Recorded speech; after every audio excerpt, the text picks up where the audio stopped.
Mais il existe des options d'investissement, Pour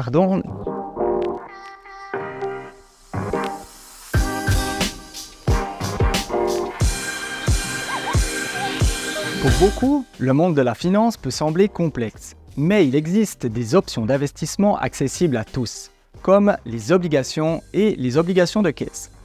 Mais qu'est-ce que cela signifie exactement ? Les obligations sont des titres de créance émis par des entités publiques ou privées pour lever des fonds. En investissant dans une obligation, vous prêtez de l'argent à l'émetteur en échange d'un paiement d'intérêt régulier, généralement semestriel ou annuel, ainsi que du remboursement du montant principal à l'échéance. D'un autre côté, les obligations de caisse sont des instruments d'épargne émis principalement par des institutions financières, les banques, offrant un taux d'intérêt fixe sur une période déterminée, généralement de 2 à 10 ans.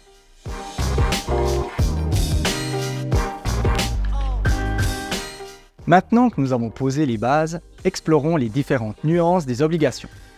Il existe une variété d'obligations en fonction de l'émetteur, de la durée et du taux d'intérêt. Les obligations peuvent être émises par des gouvernements, des entreprises ou d'autres entités, chacune présentant des niveaux de risque et de rendement différents.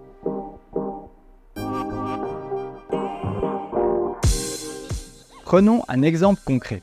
Supposons que vous achetiez une obligation d'entreprise d'une valeur nominale de 10 000 francs. Cette obligation a un taux d'intérêt déterminé par le marché, disons 2%, et une échéance de 5 ans.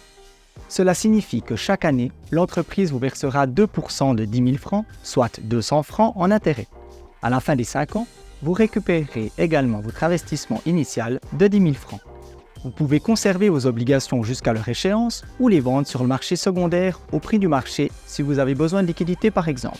Attention toutefois, le prix du marché peut être inférieur au prix d'achat en fonction des conditions.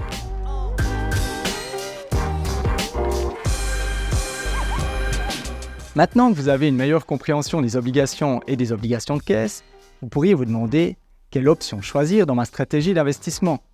La réponse dépend en grande partie de votre tolérance au risque, du rendement espéré ainsi que des différents frais pouvant s'appliquer. Il est important de diversifier votre portefeuille en fonction de vos objectifs financiers et de votre tolérance au risque. En effet, de nombreux autres facteurs entourent les obligations et doivent être pris en compte. Duration, monnaie, structure, etc.